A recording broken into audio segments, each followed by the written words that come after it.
Evening, everyone. This is the June meeting of the Pine Hills Neighborhood Association. I'm John Clarkson, the president. Welcome.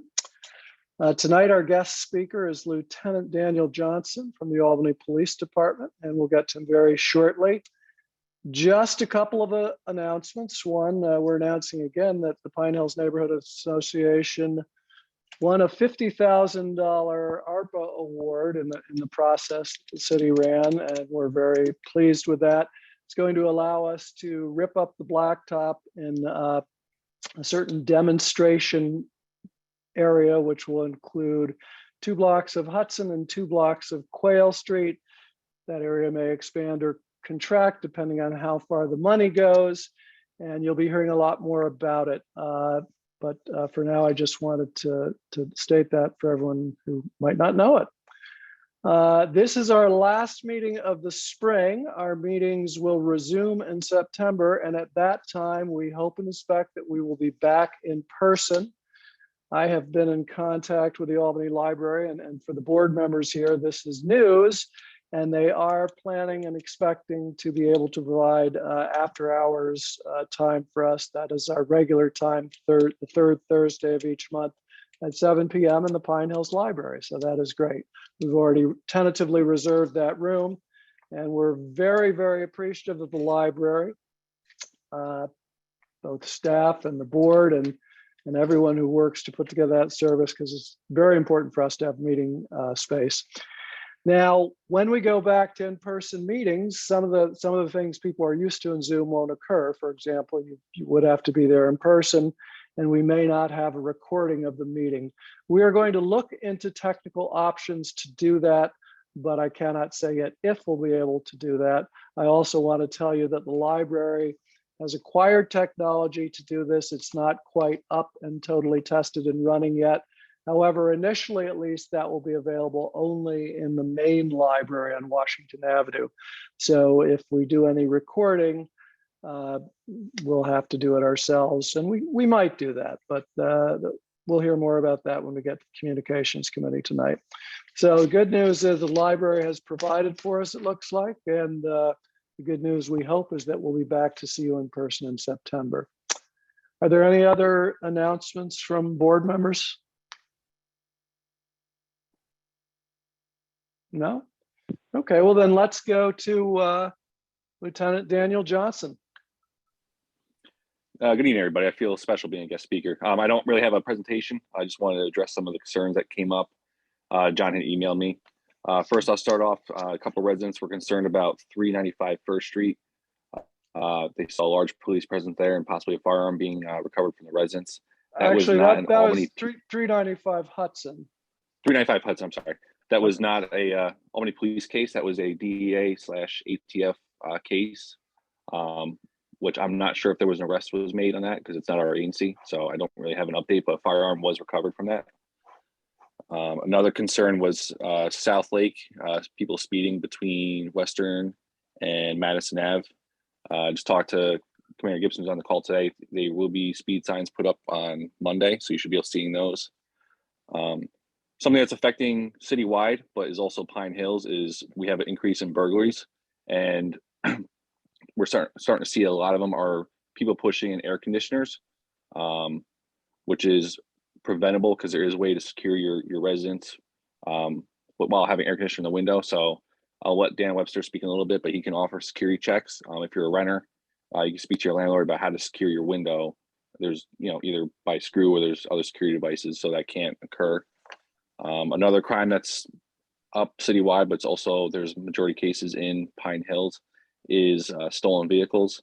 Majority of those are being left running unattended or being left unlocked and having like a valet or spare key in the vehicle. So that's another preventable crime. So I know it's common in the winter, people leaving their car running to stay warm, but people are also leaving it running now that it's getting hotter to keep the air conditioning running. That is against the law, but also it's also a preventable crime. There was a couple of robberies that occurred about a week ago. There was an arrest made in one of them, when 2 of them were connected, but arrest was made in one of them. What else? There was a homicide reported, but that was in the 600 block of Washington Ave. There was an arrest made. That was a case where the victim and the offender knew each other. but there was an arrest made and that person is in custody.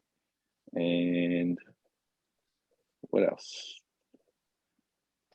We do have 26 recruits that just graduated from the academy. They are in their field training and they should be on solo patrol around July, mid-July. And there are 9 new recruits in the academy. So we should expect them out on the road about 5 months for field training. And that's all I have. If anyone else has any questions. Or I wanted to ask, Sure, about South Lake Ave because you said you were putting up some speed signs. We had an open request going back to February for, the speed checker, I don't know how to describe the technology, but that clocks the speed of vehicles and counts. Yeah, traveling. We'll be putting up speed counters. So those won't be the VMS boards. They'll be, if you've ever run over, it looks like some power lines that are laying across the road. Mm-hmm. Those are speed counters. And that's what you'll be putting up. Yeah, we'll be, because that will give us the ability to determine speed, and it does a lot more. The VMS boards can record speed, but the analytics on the VMS boards aren't as robust as the actual speed counters. So that's what will be out there on Monday. Although people do see them, but the type of speeding we're seeing, I don't think that would be a deterrent. And they'll be up for what? How long, Commander Gibson? A week or two. Okay. It depends, however long it takes us to get enough data to determine if people are actually speeding on the road. Okay. And then we'll hear back from our NEU staff or. Yeah, so it's a traffic engineer who does all this stuff, and he is bogged down with lots of things. But when we get the data back, I'll have him make some time to put the report together, and then I'll forward it on to Lieutenant Johnsen. Thank you. One of the other issues, it's not unique to our neighborhood, but is mainly young people on ATVs and dirt bikes. Doing wheelies, driving across lanes, through intersections. I'd say I saw this happen. I was coming back on Quail across Western, and a couple of youths went by me on dirt bikes going on either side of the car. And it's become so normal, I almost didn't even go, hey, wait, what's happening? It's been normalized. I know that Colony, for example, I believe is taking some new initiatives here. Is there anything new in enforcement of ATV and dirt bike joyriding, for want of a better term? So no, not really. I mean, we meet with Colony, Schenectady, State Police, because these guys, they're not just riding in Albany; they're riding all over the place. The big issue with the dirt bikes is trying to catch them without actually killing somebody. So I do know, we're trying. The traffic lieutenant is trying to put together. I don't want to call it a task force, but trying to put together a plan where we can figure out where these guys are coming from or storing their bikes, and then having the detective office do search warrants, and we'll just go and seize them, and if we can identify who's riding them, arrest them. But with all the other things we have going on in the city, it's not something we've been able to concentrate on just yet.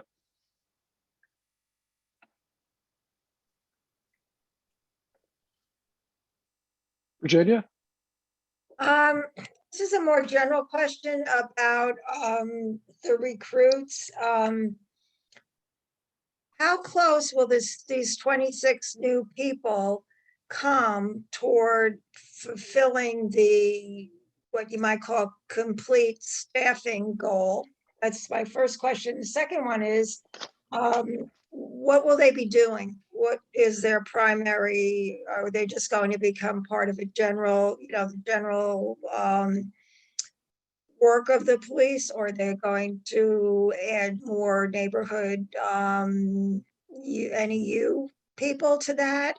And the third one would be, how do you foresee, the increase in crime related to the number of officers or recruits in general? I guess it's all the same question. How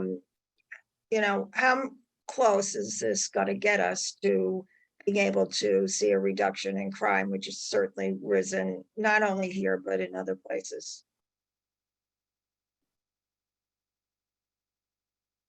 Yes, I'll take that one. So we do have a significant, I believe we are currently about 50 officers short, even with the recruits. So some of those jobs will go, not the recruits themselves, but they're, every unit in the department is currently deficient in one way or another as far as personnel. So we'll use some of those, the detective office needs a few people. We're currently backfilling some of the empty NEU beats. One person will be going to traffic on nights for the DWI car. So we're doing the best that we can. The crime goes up and down cyclically. The burglaries are up generally this time in Pine Hills because the kids are moving out, and anybody who's going to break into a house knows they're not there. So I can't right now say what kind of effect that the recruits are going to have on crime. Like I said, crime is cyclical. We know from the data that in the summer, our shootings and whatnot, they go up in the summer. They go up every summer, and that's pretty much the same everywhere. And then they go down when the weather, when it gets colder and there's less people on the street. But we're doing the best we can as far as trying to get to recruit people and retain people. But we're having the same issues that most of the other police departments are having as far as recruitment in this day and age. Thank you, Commander. Marilyn, it looks like you have your hand up. Yeah, yes, I do. Our car was broken into Wednesday and nothing was taken. They left a mess in the front seat. We reported it and to Central Station, and my husband just said to her, nothing was taken, but we just wanted to let you know in case there's some sort of a trend. And she said, yeah, she said it's happening all over the city, which was not very reassuring. But anyway, our car was locked. The windows weren't broken. We tested because when you if you don't lock the car, it actually automatically locks itself. And we tested it and it did that. It locked it, and it locked itself. So how do they get in? There's one question. And then the other question is, as we don't have a garage, we have a driveway. So how can we, protect it, or is there anything we should be doing as homeowners to safeguard our vehicles and our houses, I suppose, too? Thank you. So there's no magic key to get in a car besides, breaking the window. I have never seen in time I've been here someone pick lock a car. So it could be an off chance that it was left unlocked by accident. But the biggest thing we say is don't leave anything valuable. Don't leave anything in plain sight, not even a charging cord, because that's something they will steal as well. But it's a crime opportunity. So we encourage people, if they have their car rummaged through and nothing was taken, to still report it like you did, so we can establish, a route of travel and a series of crime. But the best way is to leave nothing in plain sight, nothing valuable, and keep it locked. That is the best way to do it. And well, what about these, these things that are like connected to your phone, like a camera? Are they a worthwhile investment? Are you talking about like a Ring camera, like to put in front of your residence? Yeah. Those are tremendous value.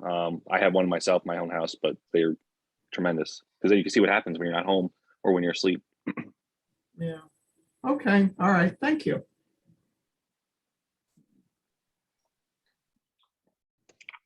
Not seeing, well, no, that's Maryland. Not seeing any hands or people asking questions. So I want to thank you very much, Commander Gibson and Lieutenant Johnson. And we appreciate your coming in.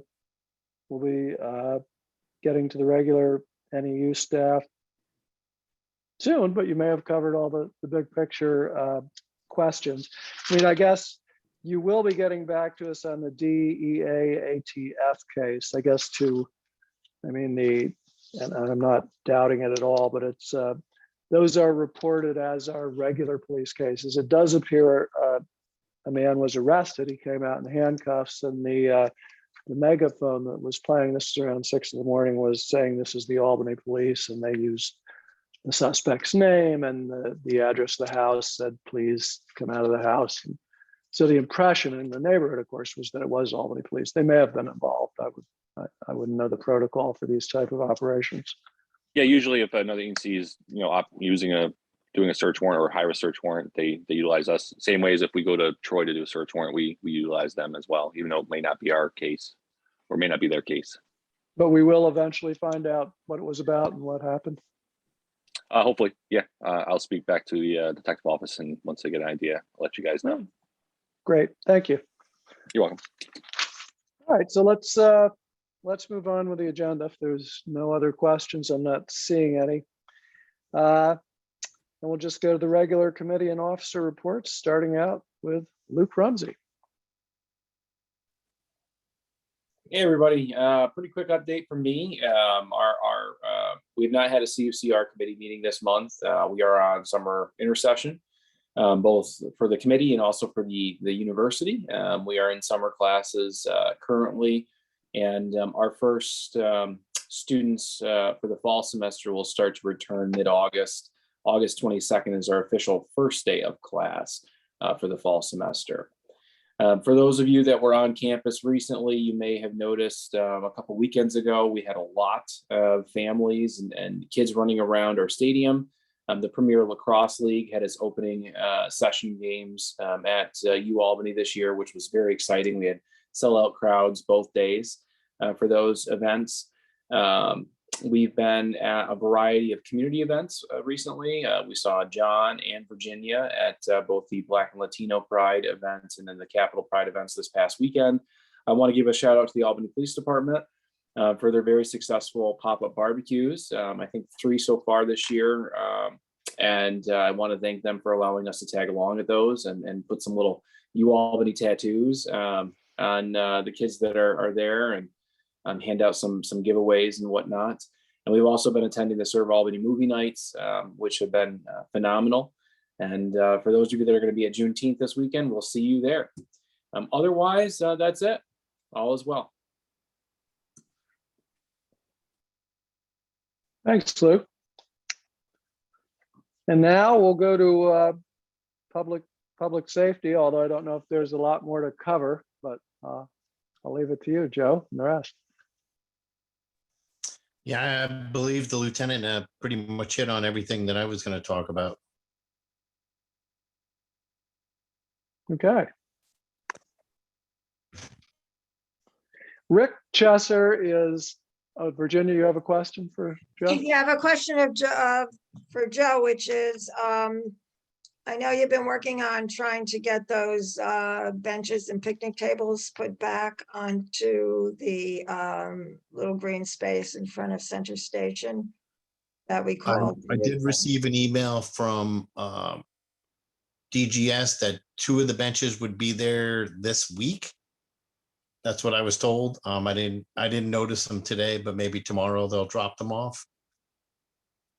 Okay, and what about the picnic tables? Are they going to put those back as well? They should. I will re-email them down there and ask them for the picnic tables as well. If they're bringing the benches, they should be able to bring some tables up. Yeah. Okay, great. Thank you very much. You're welcome.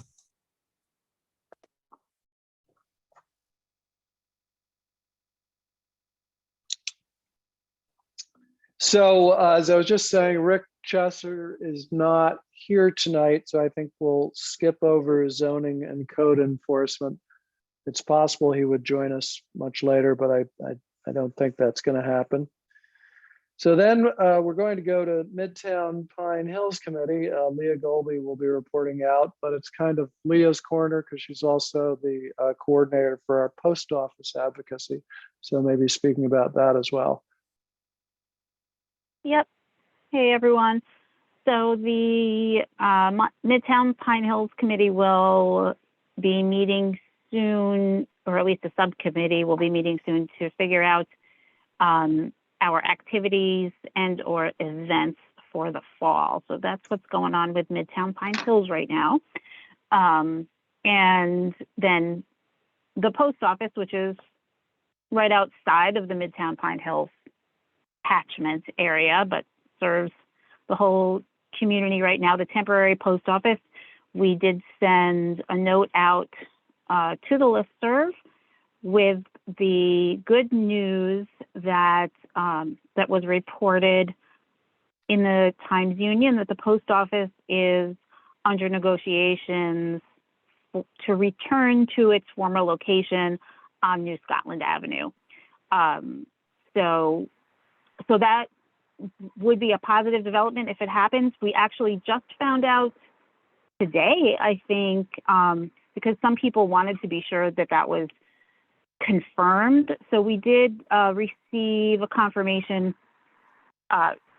from Congressman Tonko's office that, they reached out to the post office, and the post office did confirm that it wasn't just a story in the newspaper, but the post office did confirm with the congressman that they are seeking a lease at that new site, at the old location, new site at the old location. So that will be great. And the other really good news about it is that there won't be a loss in service. So they will keep the temporary site open until the new one is ready to open. So that's what we have on the post office. Any questions? Not a question. We are but asking it's- people. Well, we are asking people to send to send statements in support of moving the post office to the former location, and you can do that. We have the address. It was on the postcard that was mailed out, and we can resend it. And John also did send a letter of support from the neighborhood association for the return to the former location. Okay. And those were shared on through our Google group. So Leo, we're still hoping if you're a concerned neighbor who'd like to preserve it, it's good to write into the address that's provided to argue for maintaining this post office. But having it on New Scotland Avenue for a longer term, we don't know how many years, is really a win-win-win. And that was a location that worked very well. So that's very good news. I'll add to the Midtown Pine Hills report a little bit more detail on the ARPA award. I attended the webinar today for all awardees, and a lot of it I don't think will apply to us because we are joined by the Department of General Services as a co-applicant. So I think that will greatly simplify the process for us. We expect that all of the ARPA funds at least will flow through the Department of General Services. And if there is, and there's probably going to be a little contracting involved, they will do it, because a lot of what was presented at the webinar today was kind of, what do you have to do for federal grants 101, but including, scary things like procedures, internal controls, allowability of cost, the budget periods, procurement requirements in particular. Many organizations might not be used to this. And the organizations are required to have a conflict of interest policy, which Pine Hills already does, which we did several years ago when we became a 501c3. But I am not thinking that there will be a lot to do here in terms of basic accountability, yes, but with the money flowing through DGS, that should greatly simplify it. And actually, there are going to be special meetings with the grant recipients that are partners with city agencies. So that will include us. And I will be reaching out to others who might attend with me when that occurs. It should be shortly, because they're looking for the awardees to go back to the budget and milestones they put together, and those will be converted into a form of contract between the city and the recipient. And so that will be in focus very soon. In fact, that process is to be completed by August 31st. So I'll be talking to DGS, and there will be a meeting set up. And let me know, board members, if you'd like to be involved in the process, and we will go from there. So yeah, there was no big event or takeaway from it. There will be reporting, which I expect we'll do anyway. There will be a monthly financial report and a quarterly project process report, which is what have you done from the deliverables and the milestones mentioned, put together in the grant application. So more to come on this. And we will also be doing a lot of outreach to the community. The shape of that is not yet known yet, but this is something you'll be hearing a lot more about. Any questions? No? Okay. Upper Madison, Maryland.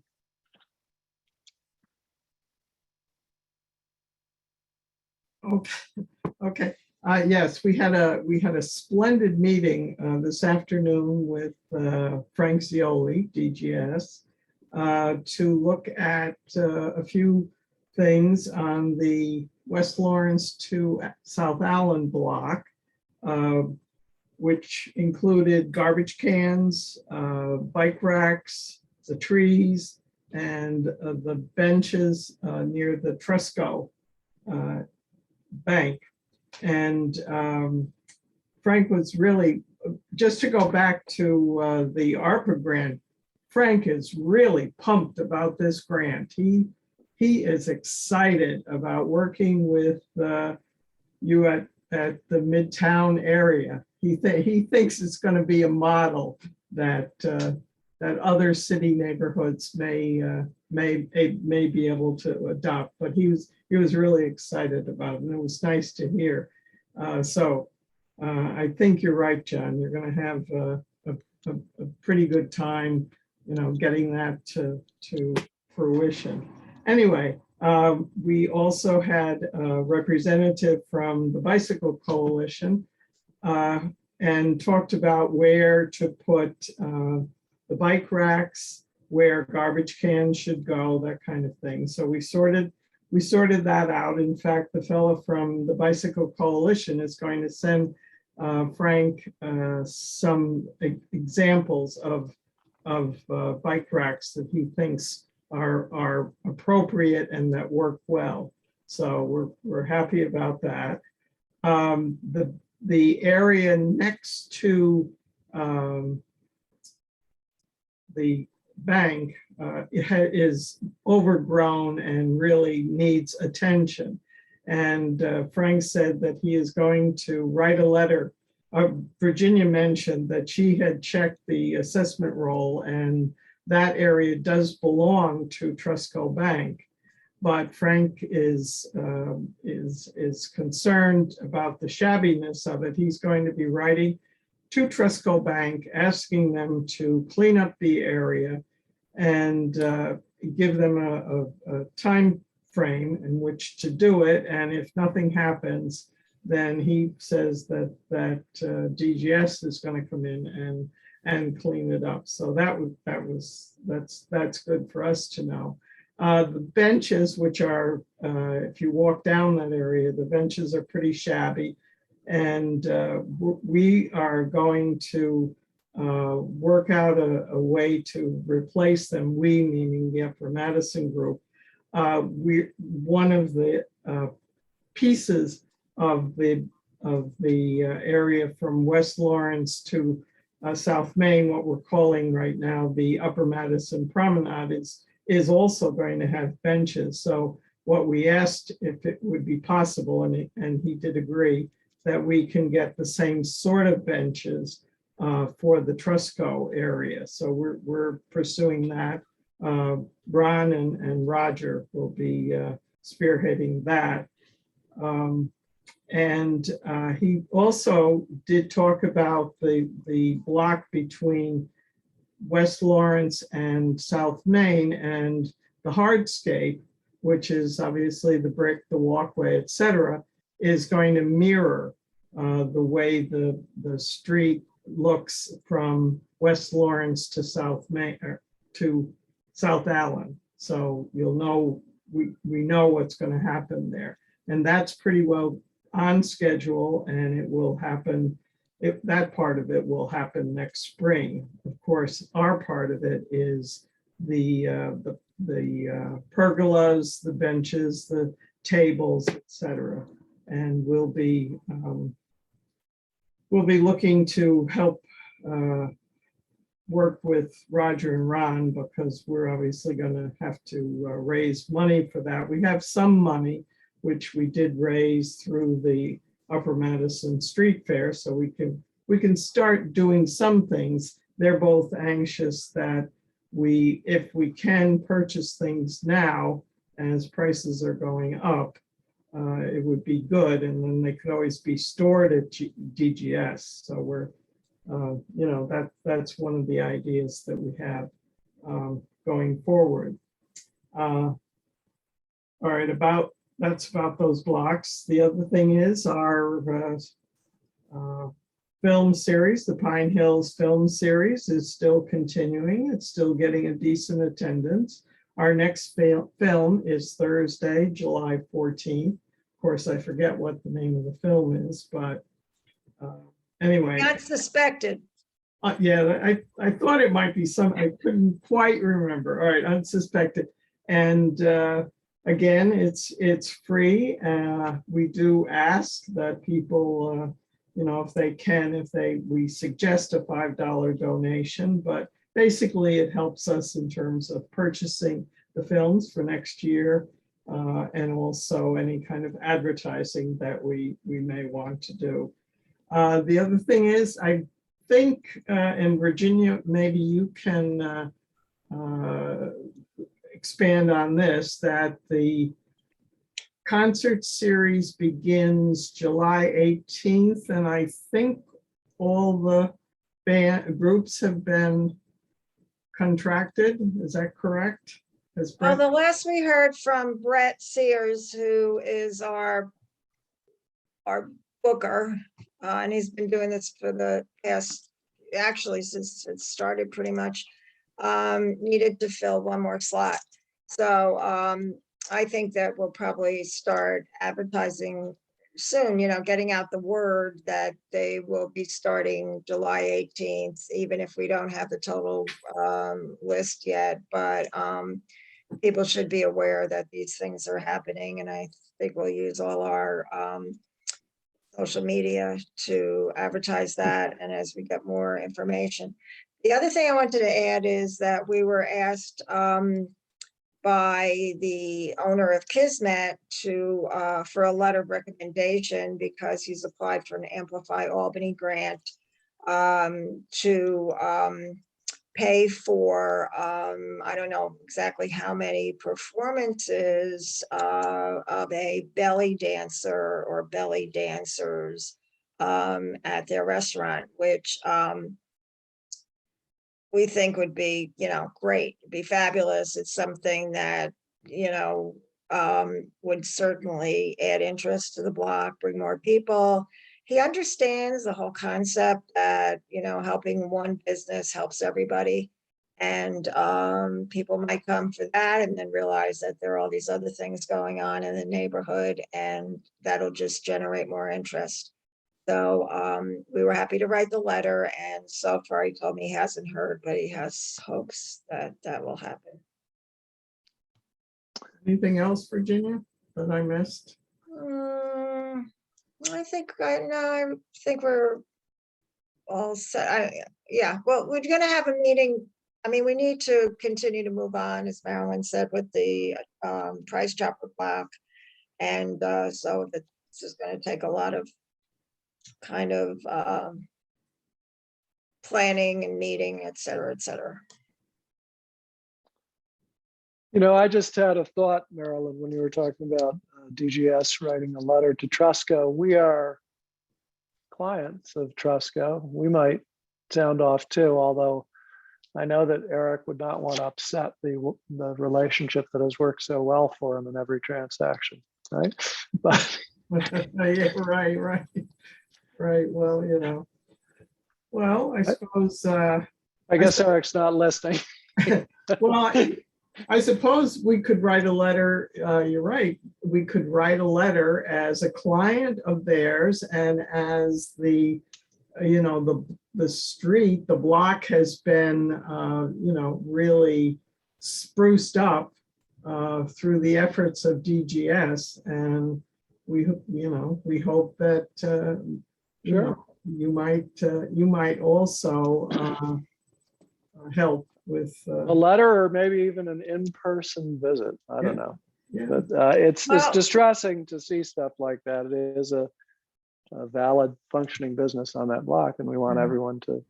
Well, yeah, I mean, yeah, the quality of life. We're looking to improve the quality of life, and there's nothing like, you know, flowers, trees, plants, et cetera, and benches and good times.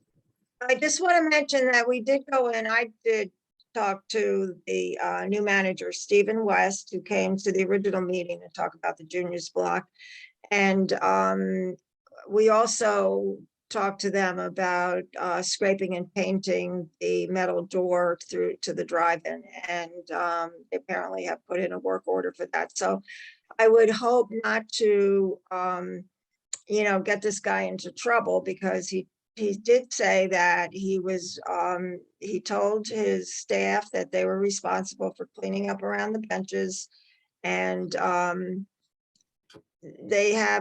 it did get somewhat better. We never asked him about the trees. So I would just caution that we don't want to somehow, I mean, maybe what I would do is write a letter to him and copy the main office or something, just to show that, you know, he has been very good to us so All far. right. Well, we can continue in a way that doesn't. It was just an idea. So you've already talked to him. That's good. Maybe just informally, I think, can work as well as, you know, writing a formal letter and copying everyone on it. So, in fact, you know, the library is a favored service in place for us, and we were going to do some outreach, but we made enough calls, and they are being very responsive on meeting needs, not only for us, but for other community organizations. So that's good.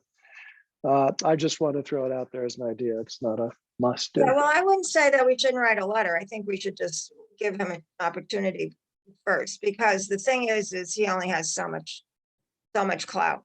So at least we could warn him that we feel we need to, you know, go to the corporate to. All right. And because the work is still not 100% finished on that block, there's some debris still on that property from the actual work. So that will get cleaned up with the work finishing up, and then they should get an opportunity to do the cleanup that they've already said that they would do. Yeah, true. Yeah. Seem at a minimum should pause, but keep an eye on it. All right. Yeah, and the other thing that, you know, talking about working with the you know, with the people, the businesses on the block, I think that's one of the things that, and I expect that this is really the result of Virginia being our go-lighter or whatever on the area, because you know, today, I mean, Carlos, who runs the Kismet, was there, and then there was another woman. I don't know what her connection is, but you know, it's kind of nice that finally the businesses are getting the message that you know, that it's a neighborhood, and that they do need to take some responsibility with how it looks, and you know, and each business helps the other business or another business. One of the things that Frank did mention is that he he thinks that this permaflex or whatever it's called, that they're going to put down around where the trees are is supposed to be an absorbent product and to help with the watering. But what he did ask us to talk with the businesses who have trees in front of them to sort of adopt the tree. And, because trees in their first 2 or 3 years do need attention. They need watering. He doesn't think that the alligator bags, which is one way of doing that, are going to work with this material that they put down.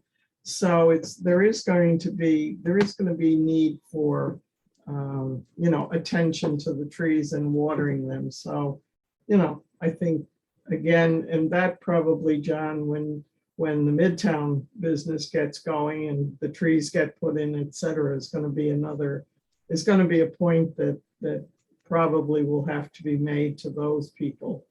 Yeah, well, that's interesting because Frank has been talking about FlexiPave in the, Yeah, I believe that's what it's called. It doesn't sound very permanent, but it is. And it solves the problem of allowing water to get to the trees and runoff to get through, but while putting in a permanent weed block. So it solves that problem. And it's not beautiful, but it's not hideous either. It's mainly a functional thing. But the other thing, and what he has told me regarding the new project and regarding what DGS is now doing, is that they themselves will be able to water trees for a 2 to 3 year period. And he even gave us, cost estimates for that as we put together the grant proposal. So I'm curious that maybe just they take a different approach, or this project began earlier and they're not up and running, but we are expecting that they will water the trees, DGS will, and I don't think he was planning to use those bags. So yeah, well, I thought that too, but it certainly sounded, and Virginia or Ron can, because they were both there, but it didn't sound like they were going to be watering the trees on our block. So and I remember from last month, I was all excited because I can't even remember now who said it. Might have been you that said it, John, that said that DGS was finally going to be, right. watering. That's what we've been told in the context of the grant. But it may be selective because we were going down Livingston probably Monday or Tuesday, and they were, DGS truck was there putting the alligator bags and filling them with water. So, but it may not be that they're doing everything, because he did.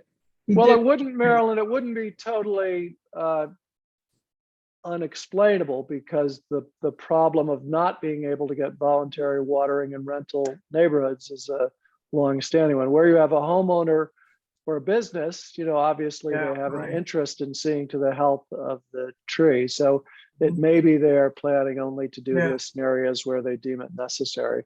Right, you're probably right. Ron, do you know? You've got your Yes, hand up. the watering, they are scheduled to do it once a week, but he thinks that it will need more than once a week, and they only have the ability to do it once a week on those new trees.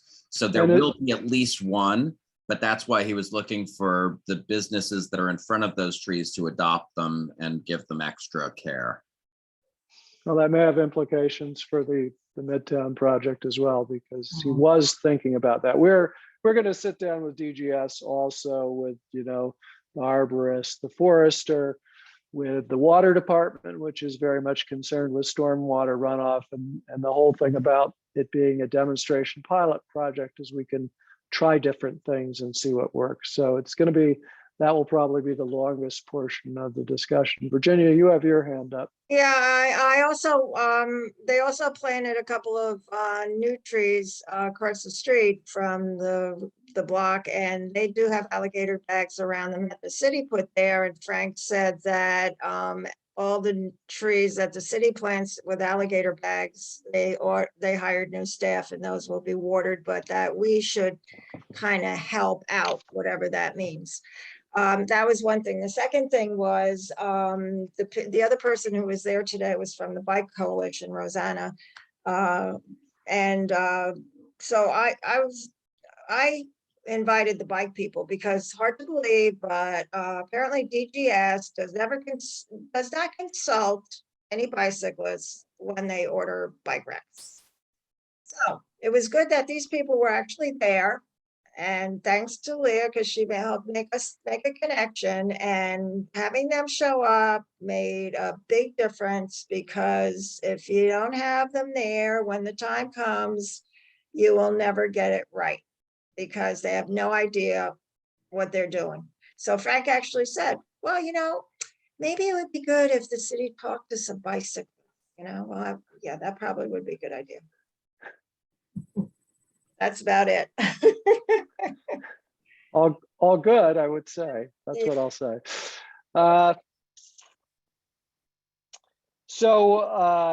think everyone got the email from Jay Meeks, who's chairing our communications committee, and he's going to do a report out tonight. I'm happy to go, but I see our city council members there. But so if he wanted to say something, then I can go. Well, he gets his chance after we're done. I'm sorry, it's the order. It's been that way for a long time. Okay, so yes, so hi, hello again. From our last meeting, which was, who knows, at some point in May, I think. But the communications committee, we met on the 23rd of May, and we considered a few recommendations relating to how we communicate and how we organize and manage the affairs of the association. And so I am going to share a link in the chat with you all. I created, I hope that works, just a presentation for you to look through. And I don't think that we will make a decision on this today, but at least you'll have access to it and review it and think about it, and then we will, I believe, make a decision. First thing that I will review is the website, and so the recommendations that the committee has come up with relating to that are that first, we will continue to use Squarespace. It's pretty easy, straightforward. And Will, who is the chair of the membership committee, will be tasked with providing updates to the website. But also, we had discussion around a distinction to be made between the web. So I think someone sharing that, is that you, John? Yes, I'm doing it. I'm demonstrating my technical prowess. Yeah, right. Well, I didn't want to. Am I on the right page? It took me a while to figure it out. I didn't want to bother you with asking you to make me the a co-host of the meeting for sharing permissions, but here we are. Thank you for that. So wanting to make a clear distinction between what content is on the website and what content is on our Facebook page. And so thinking of the Facebook being more dynamic and the website being more static. And some things that we should consider for the website are bios and pictures of ourselves, which is an outward representation of our competence. And not that there's any doubt of our competencies, but for various audiences and stakeholders. So including potential community members who will join the association, but also funders and other potential partners as well. I think that's all for that, but I'll stop and take questions as we progress. Oh, okay, so just take this down now? No, leave that up. I love that. So leave that. So back to the website. So any questions jump out for people initially or comments? Virginia. Have you made any recommendations about who will handle Facebook? So we haven't, but I think you're signing yourself up for that. Oh, no, I don't know anything about that. I can't do it. I would gladly, I wish I was and I could, but I can't. Can I jump in a little here? Yeah. Jay, Virginia. One of the things, and I'm in particular a big advocate, is that we don't want one person on really any of these things, because we always need backup and we always need to share the work. For example, we do have several people. Lori does Facebook. I do Facebook. I think Leah occasionally does Facebook, and I'm sure Will and Danielle know how to do it. And everyone on the communications committee, by the way, has the passwords and other things they need. So what has worked well in another group that I'm associated is basically giving rights to more people, for Facebook in particular, because most people know how to use it. So therefore, if someone notices something or is able to make something available on Facebook, it doesn't, it's not, okay, well, I'll make a motion and go to some person.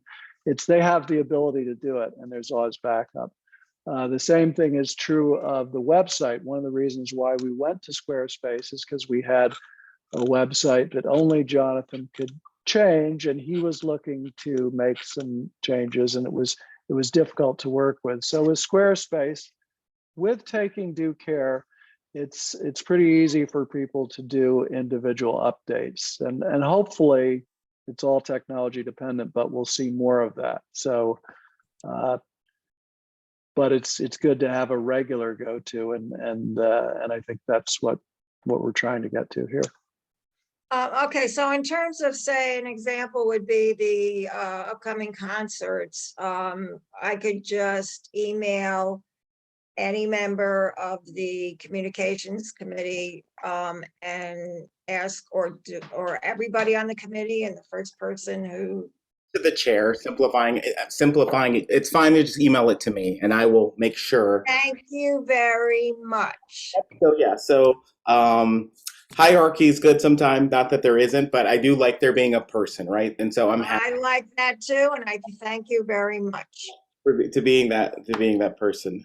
And yeah, and so the last bullet, so creating a login for member only content and board only section, that's something I'll talk about a little more when we get to the Google portion of my remarks. So next slide, please. Can I ask a quick question? Oh, yes, LL. Yeah, it's Lori. On the music on the lawn, if you're going to create all of the events for each of the bands, can you tag the Elks Lodge and I can accept that as a co-host? Would that be, you're saying for Facebook? Yeah. Sure. Yeah, you'll just need to send me that information, of course, and I'll make sure. Okay.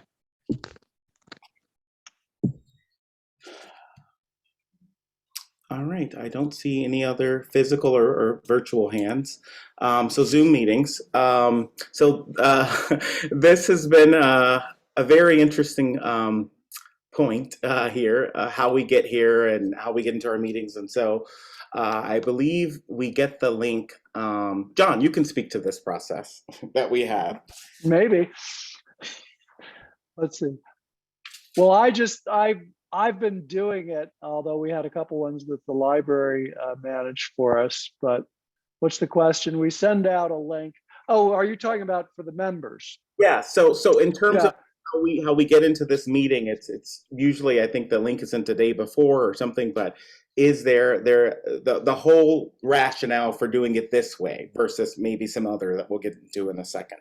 Oh, well, that I can speak to. I mean, their Zoom security would generally say, don't put your meeting link out in public because then anyone can get to it and stuff happens. Stuff happened to Cana when they were running a meeting.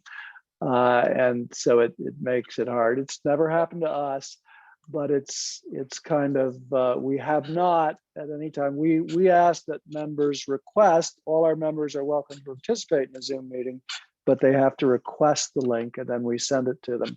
We did this on Monday when we knew that our guest was going to be APD. we publicize the meetings on the Google group, and we ask people, if you're interested, send us an email and we'll send you a link. We didn't get any takers this month. Usually there are 2 to 4 people who request it and 1 to 2 people who show up for the meeting. So it hasn't been a large number of people at any time, I have to say.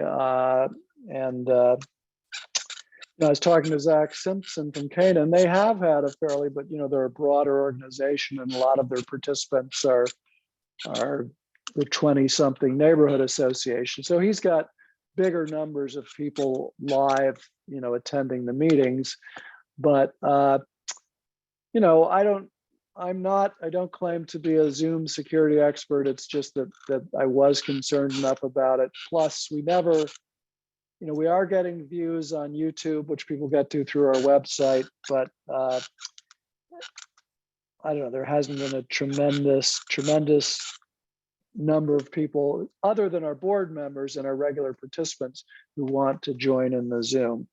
The other thing I'll say is the bigger question here is if we're going back in person in September, we may not have the facility for a live Zoom meeting unless, we figure it out, and we would probably be the communications committee. And it would be, even if we solve the technical problems, it would be a lot of work, I would guess.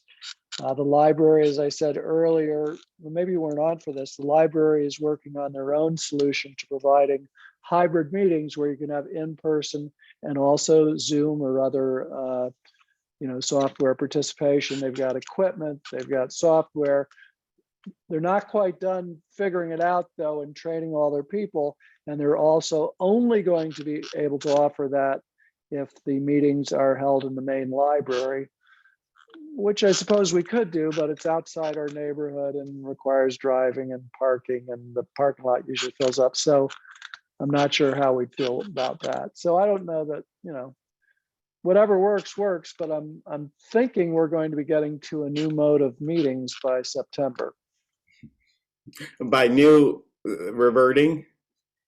Well, right, by old, it'll seem new to us, but yes, it is the traditional method of getting together in a room and, meeting that way. But it's funny. I mean, it is kind of funny because we didn't want to go to Zoom. I'm not talking about Pine Hills, just with the world. We were forced onto it. It was a necessary thing. It worked and had a number of advantages, which people discovered. But we are, I think all of us, really wanting to get back to in-person meetings, but we're more understanding and respectful of, folks who have immune difficulties and other things. And so we'd want to make a remote meeting capability available if we can, but the only thing is it's hard to do both at the same time. I somewhat suggested as sort of a halfway measure that if we do go back to in-person meetings and we don't have the technology up or can't get to it for a while, we might, there's any number of ways to take a video of the meeting and then put it on our YouTube /website later. And that way for people who miss it or would prefer not to attend in person, that is available as another way of participating and learning what went on at the meeting. So that's something we could do too. I just want to talk about just a second about the recording. I think I ran into somebody the other day who has a little kid, and she said, I always love to see, I like to go to the recorded meetings. I don't always have childcare and I can't attend on Zoom or whatever. And she was the one who brought to my attention that the April meeting had not been put yet on the wherever it was. I think the website is where it's usually listed. And so I just want to that's because I was on vacation, and that speaks to the need to have more than one person who does this stuff. But I just wanted right. I'm to just sneak saying that though, point that in there.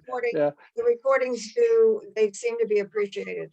Yeah, and I think it's there now, and it is up now. And so as we storm ahead to talking about Google, some of these capabilities and efficiencies will make a little bit more sense as it relates to that issue.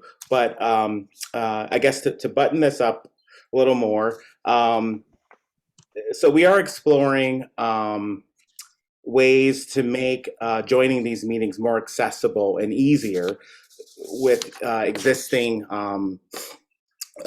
ways of logging in, which is through a registration and so on and so forth. And the participant, once they enter their information, their email address, they will receive the link. And so if you want to Zoom bomb us, you have to really be dedicated, I think, to doing that. You have to come to meetings regularly or we will not accept it. No, that would work. That's a great idea.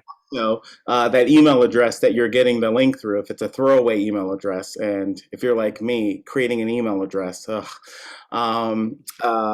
it can be blocked. So, or anything from that domain. So you must really have something in it for the Pine Hills Neighborhood Association if you're that committed to seeing it through. I like the idea of this hybrid model, and even though the country in some parts of the country thinks that COVID is over with, a lot of governments have continued with this hybrid model. And I think we should continue with that as well. So I'm committed to making it work and figuring out ways to do that. Lastly, you'll see here there's TechSoup, which is mentioned here. So speaking of Zoom, I don't know what we pay yearly, but TechSoup is this clearinghouse that exists, and I believe it works with a lot of nonprofits, and it provides various discounts. I think Rick looked into that and we didn't find we could save money, or somehow it didn't work, but he's not with us because he uses it up at Steamer 10. Well, so it depends on if you're I don't know, Rick, if you're on the call. I don't think Rick is here, but Rick, No, he's not. No, he's elsewhere. the administrative fee. So I just looked at something. It's $57 a year. It's a 1-year subscription. It's a discounted rate, and it would need to be renewed annually. So I do see that. So I don't know, but I believe it would be worth considering. Any questions about Zoom meetings? No, I just wanted to pass on something to you all. They don't have his contact information, but apparently Ed Brennan from the Bicycle Coalition, not the person who was up with Virginia and Maryland and Frank at the Upper Madison meeting, but he has found a way to work a hybrid meeting. So he might be a contact if you find a way to do it. The other thing I was going to say, I mean, my favorite would be if the library would find a way to do it and also make it available at Pine Hills, though I think that's fairly far away. But when they are up and running, we could at least perhaps ask questions of them as to how they do it and get some information that way. So that there would be a couple of leads anyway. Brent Herman. That's Ron. Done a hybrid Zoom when we did the stakeholders meeting to present the design for the Upper Madison Promenade, and it was partially successful. The only downside in it was that when people were from the physical audience were asking a question and they didn't get the microphone, the question was lost. Everybody else that spoke and everybody else that gave a presentation successfully was recorded and the screen was shared. So the slides that were presented were successfully shared. So we did have a partially successful hybrid, and it can be done. If we have a more formal situation than doing it in the Madison Theater, so that the questions are asked in a way that they are captured by the recording device, then I think that it can be quite successful. Who did that, Ron? Who put that together for you? I did. Oh, okay. And you're on the communications committee. Yeah, Funny how that All right. happens. I know. That's great. That a rainbow in the clouds. All right, I think that's it for Zoom. So on to Google. So the news. At the top of my portion here, John mentioned that you should have received an email from me. You did, but you have no way of going in and checking that yet. But you will. by the time I'm done with my remarks. So you'll see that we had discussed as a committee to improve our current Google capabilities. And so some of us are native Google users. You'll need to raise your hand. And some of us have too many Google accounts. And so sometimes things may live only on your account and not all of our accounts, which can be a problem if you were to go away or your account were to go away. And so what we're interested in doing here is centralizing the work of the association on a shared workspace. And so it still would be Google Drive, but it's a exclusive Pine Hills Neighborhood Association Drive. And that will require you to use a Pine Hills Neighborhood Association email address.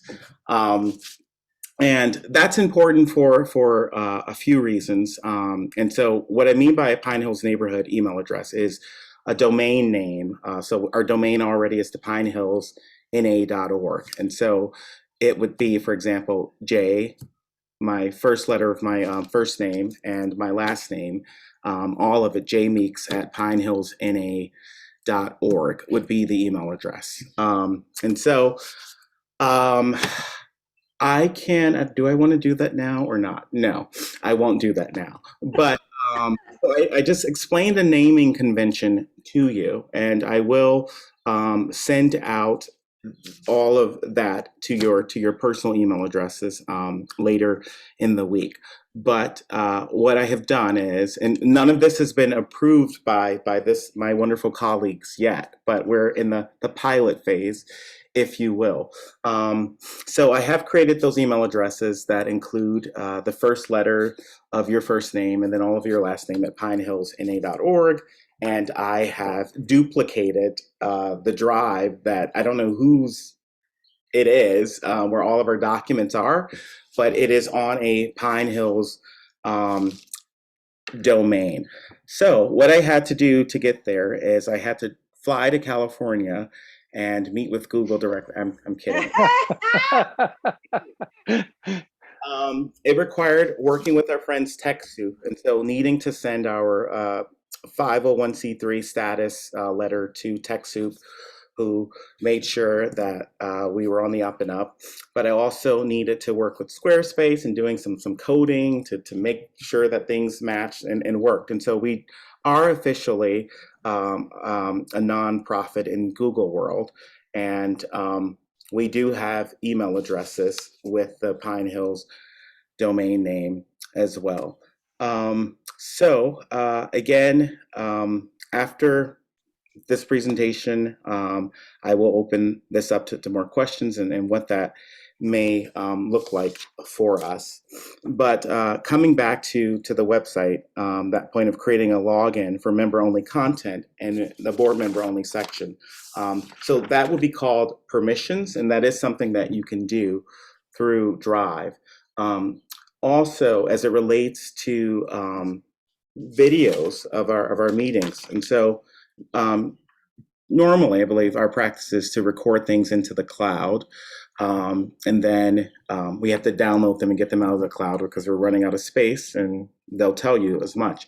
So what we can do then is save all of those meeting recordings in Drive and just put a link to the drive that is available for the public to see on our website. So again, it just makes it easy in order for uploading things. So it's just on the drive, there's a link to the website and people can see them there. But also we might do that for our meeting minutes and agendas as well. So using the drive to store stuff, but the link to that is on our website. So if people would like to go explore in all their free time. Anything, I think I saw a hand there. I'm going to keep calling you Prince Herman.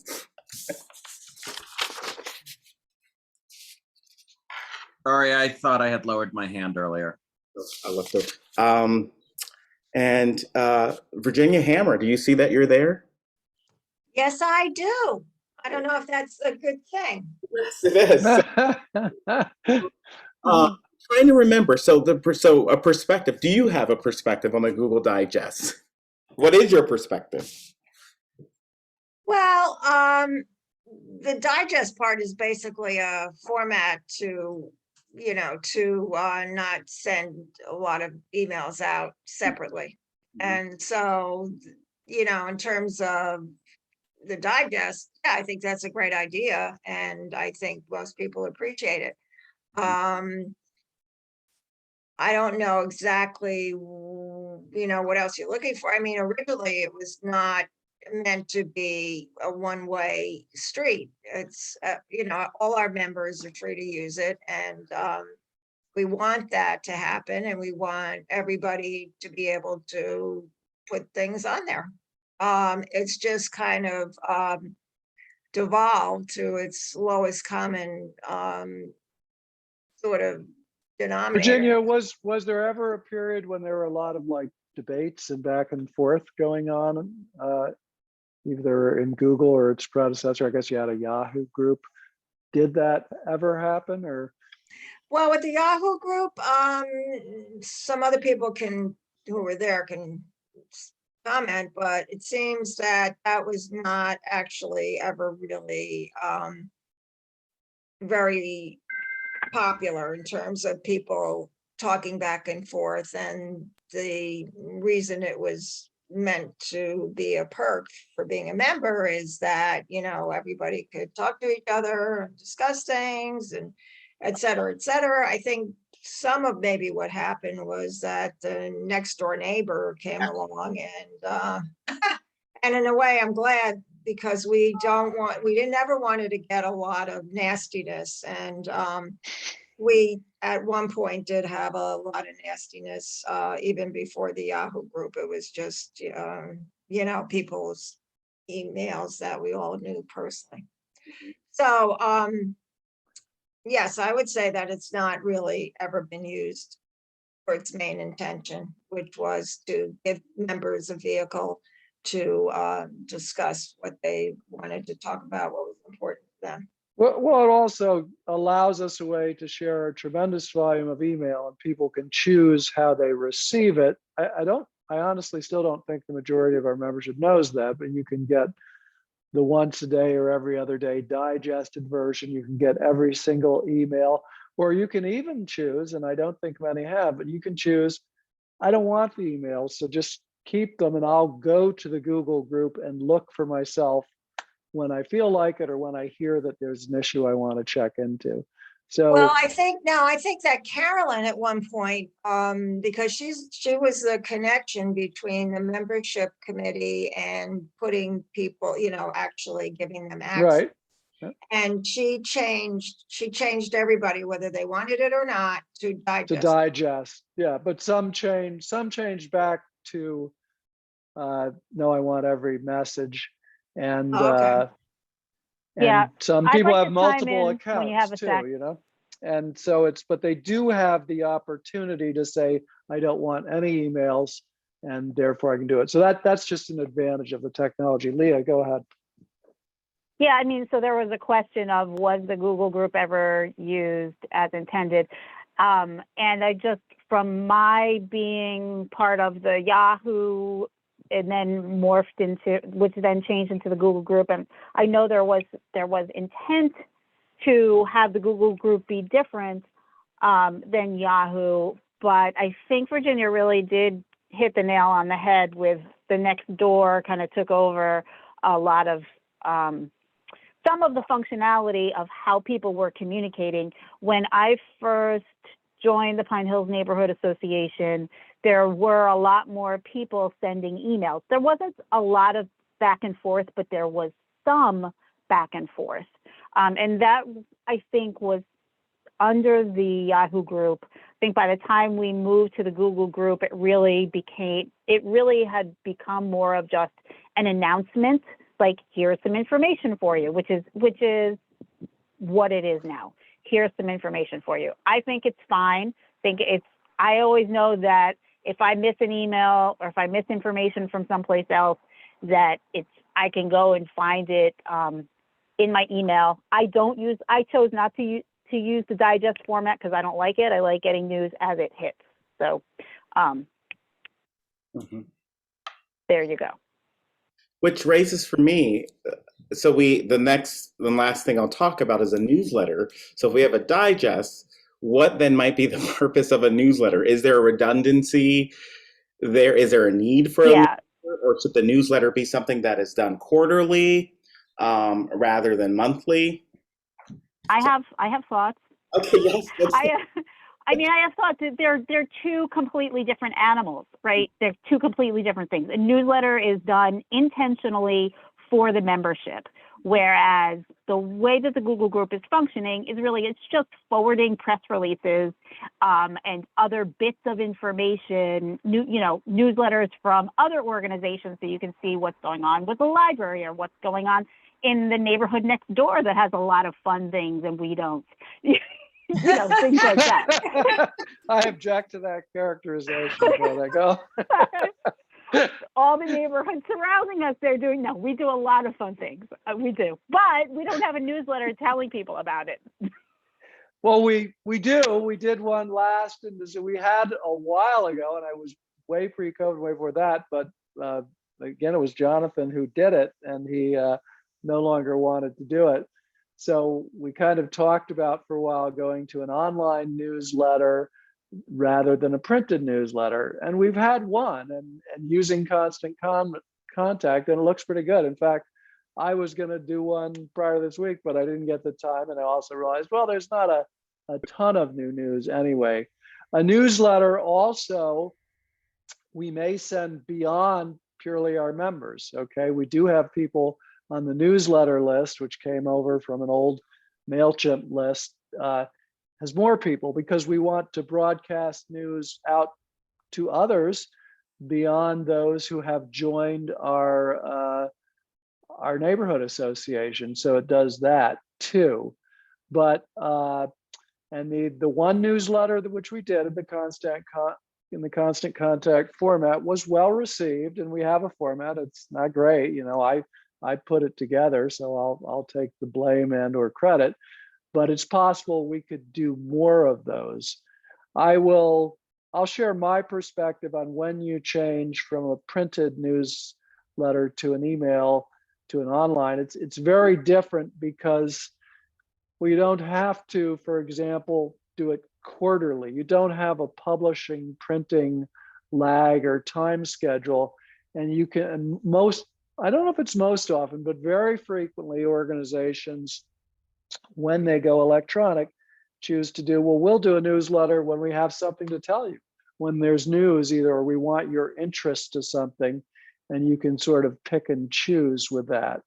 So I think all of these things are open for discussion. I think it's probably a bigger one that we can have tonight. It is frankly a discussion we've had before, but I'm hoping and expecting the communications committee will look at this, will share it back with us, and we'll get to where we want to be in the long term. The last thing I would say is that there is, in a perfect world, I would also leave room for maybe a once annual at most printed newsletter that might have been the same thing we did, to some extent in some of the emailed newsletters, but is really sort of a complete product that would hopefully interest people in joining the association, becoming members. And that could be given out at public events, but distributed door to door. We could use it as a membership attraction piece. So maybe it really belongs in a membership discussion. And Will is not here tonight, by the way, so we're not going to have a membership report. But were there more thoughts on the newsletter? I can't. Yeah. Had her hand raised, and then I see Marilyn. Yeah. I definitely think there should be a newsletter. I think it should have graphics in it. I think there are plenty of examples that I come across and I send through the Google group, so you've all seen them. Are you talking online now, Virginia? Yes, absolutely. Yeah, like Hillary's thing. Yeah, lots of people do it. Delaware Avenue Neighborhood Association. And I don't know if this is something that just one person would write. I mean, the way you used to do it before is you get recommendations from everybody from the board about what the articles would be. And then Jonathan would go out and do whatever he did. Sometimes we'd write a little piece of something, but I think that there, as I said, there are a lot of examples out there of interesting little news bits, you know, oh, well, as Leah said, you know, we're having our neighborhood meeting cleanup. We're having our cleanup, you know, everybody come out to such and so and this and that little graphic, you know, the things even that Megan Keegan does, you know, her newsletters for her 9th ward, that kind of stuff. I think people really like it. And I think it would definitely raise our visibility and you know, our not gravitas, but basically, you know, we're one of the few people, I think, the neighborhood association that don't seem to have, you know, some way of getting something out there, you know, besides what we've got here, which is this little Google thingy, whatever. Well, we were we to do what Megan and what Hillary, and I don't know who it is at Delaware, what lots of people do. You know, the Conservancy does it. You put together an emailed newsletter and your list is bigger than your membership. So that's why you get them. I also, by the way, have been, it's only been one, but that newsletter went out to some other neighborhood association people and others. So we certainly could come up with an approach. There is a generic approach to it, but I'm going to raise one caution. We only have so many people. Someone's going to need to do it. I don't know. It doesn't. Most of the newsletters that you named, Virginia, I think are pretty much done by one person, and usually the person who wants to do it, who it probably isn't going to be me, by the way, but it would take either one person or a process. And I think it's great to do. In all of this, we've kind of got to keep in mind what's nice to do and what can we do. So I think the Communications Committee is a good place for that discussion to take place. Well, I just want to say, and I don't want to interrupt Marilyn, but I think that what the Communications Committee did in their one meeting is really unbelievable. I mean, they have laid out, and I really commend Jay for, you know, for calling this and doing a lot of the work in between. You know, he didn't just head the committee, but he also has done a lot of research. So I don't have any doubt that they'll be able to get out a newsletter, even if it's just every 6 months or something. So that's just my 2 cents. Thank you. I think you can do it at least quarterly. Yeah, and I would just say, yeah, someone who seems like now he's going to be chairing his communications committee back here in Detroit again because some people are leaving. We try to do a newsletter monthly, and I'll spare you all the horrors of it. And so I think we can, I guess, lower expectations and keep them also quarterly at most. And then if we feel that we can implement and sustain something monthly, then yes, but let's start with quarterly, I think. And so before, well, you're spinning around there, Marilyn. Are you ready? Her hand is still up. And then she's muted, and then the video went off. Oh, she's been having a few technical problems. I noticed she came back in a couple times. Well, if she rejoins, she may have a question. Well, that's all I have, and so I don't know how formal we are, but at the last slide is I think she's going to come back. Well, I don't know if she's coming back or not, but was a "be it resolved" clause statement. So, Marilyn, are you there? Oh, okay. Well, yes, my computer screwed up, and so now I'm on my phone. Can you all hear me? I didn't see you. Am I there? All right. Yes, it's interesting because exactly what you've laid out, Jay. It's amazing. We are going through the same process in the other organization for which, unfortunately, I'm president. So, we've gone back and forth on all sorts of things. Now, I'll just give you our perspective and what we decided to do. We went, as obviously others have done, we went to a monthly newsletter, and we went from a paper. Well, we had a paper quarterly. We changed. We went to an electronic monthly newsletter that lasted about a year, and it was decided you couldn't do it. It was just too much. So we've gone back to a quarterly, and what we have is we have a quarterly newsletter that's electronic, but we are sending out an issue, the same issue. We are sending it out now. It's the June issue, and we're sending a paper copy. And the woman that is doing it, she has put together a short survey, one of the questions is, do you prefer paper or do you want electronic? And also giving a link to how you can get to the electronic newsletter. It's a small thing. In fact, I can send it to you, Jay, so you can see what we did. But the other thing is that I've talked with another woman who also works with the Archives Partnership Trust, and she said that because many of the members are older, they like to have paper in their hand, and we've found that as well. Now, whether or not the response we're going to get back, because our next newsletter will go out in September, we'll see if what response we get, whether or not we will. I think John mentioned it earlier, is, maybe do one of the 4 issues might be a paper issue. But anyway, so that's where we are with all of this. So I think Pine Hills, we're on the right track. Jay, you're exactly where I guess all of us are in terms of struggling with the newsletter. The one thing that is nice with the paper one is that it can be made available somewhere. And as far as putting it together, I think, yes, John, okay, you're talking about that you're going to do it.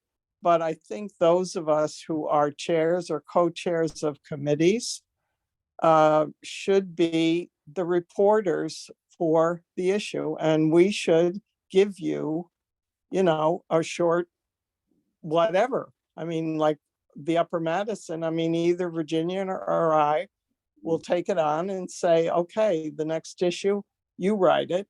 And, what are we going to say? It doesn't have to be long, but, you'll get the information and then you, format it, put it together. But I think, we have several committees and I think that should be sort of a responsibility of a committee chair or co-chair.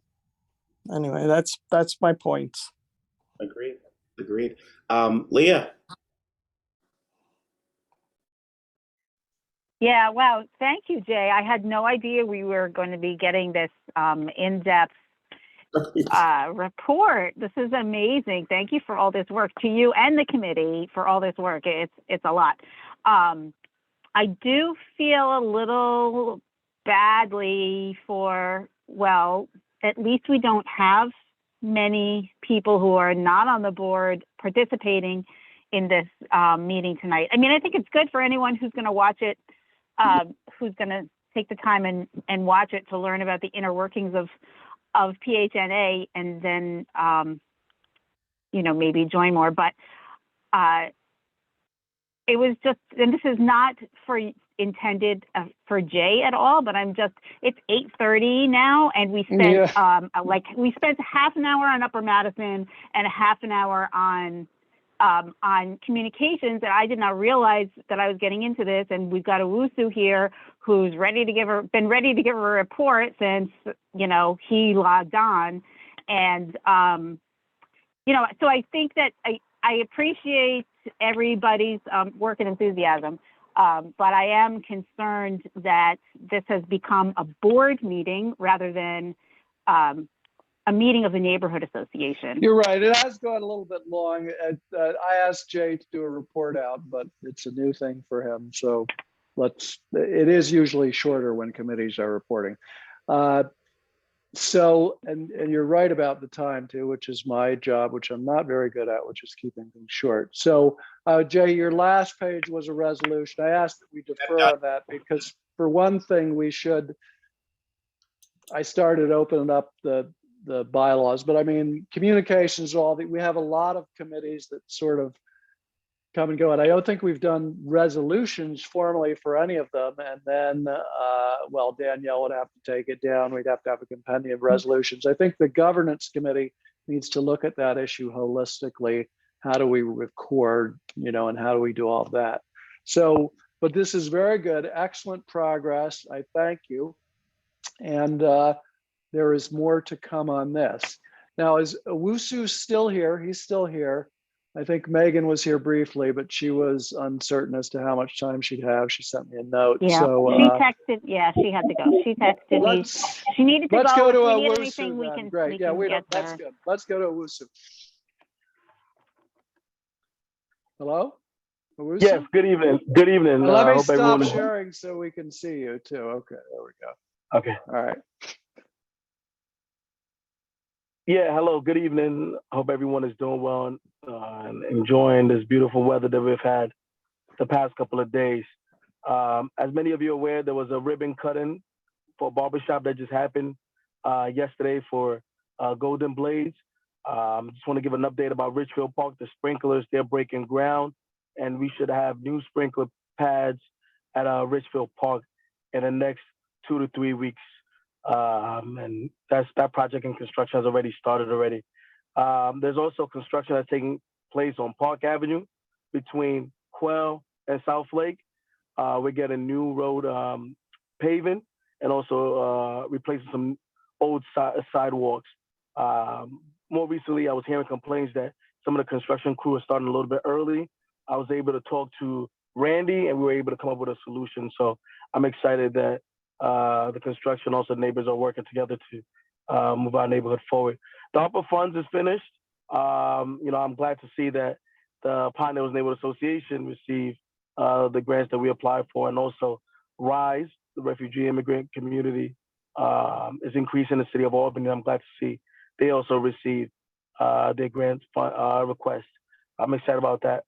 Legislatively, my tree legislation passed, which whenever a tree is removed by the city of Albany or city right away, the city will replace it at full cost instead of doing the half and half reimbursement, 50% paid and 50% reimbursement.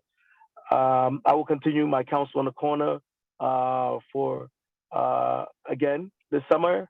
Our first one is going to be next Friday, and it's going to be at the Police Athletic League. So look out for that. I'm also working with Jason West, who's the energy manager for the city of Albany, working on trying to get some more historical lights in our community. I know some people have expressed that they would like to see some of the historical lights on Elberon between Elberon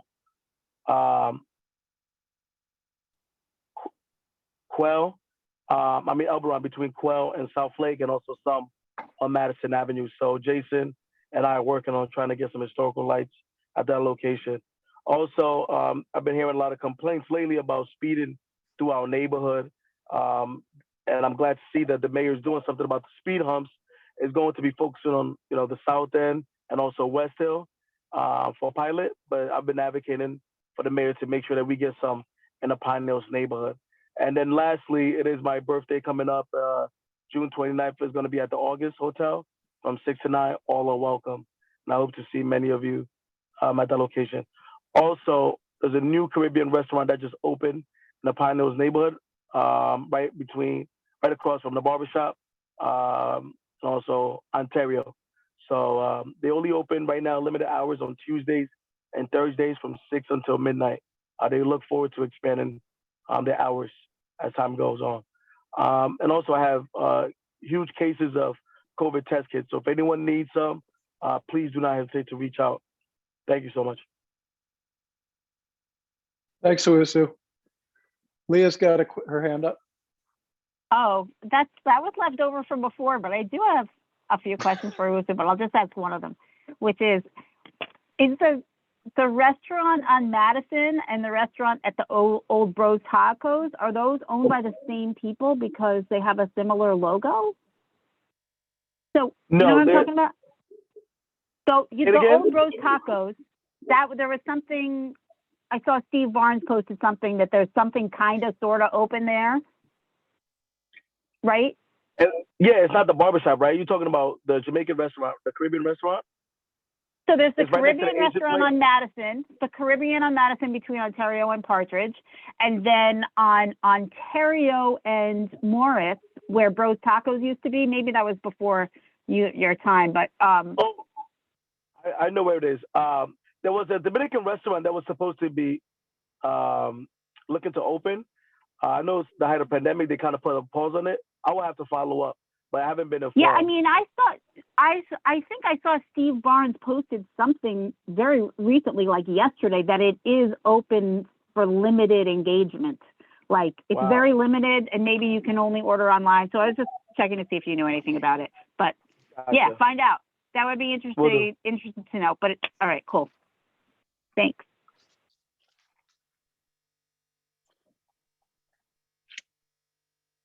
Not seeing any other hands up. It is 8:40. Are there any burning issues, or are we ready to conclude?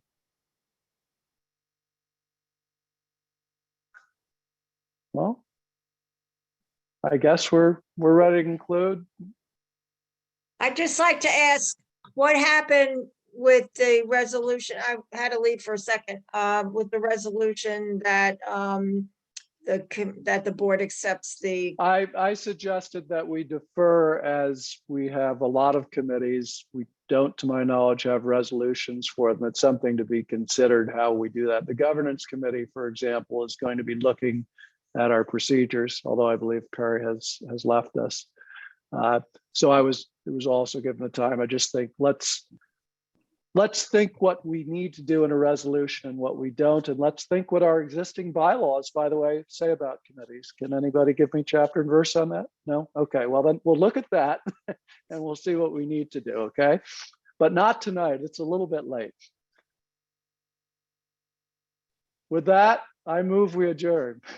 All in favor, say aye. And Danielle, make sure you get the full count. Okay, well, the communications will be meeting. We'll all be communicating over the summer, I'm sure, but everybody have a great summer. Okay, thank you. Have a nice summer. Thanks. Yep.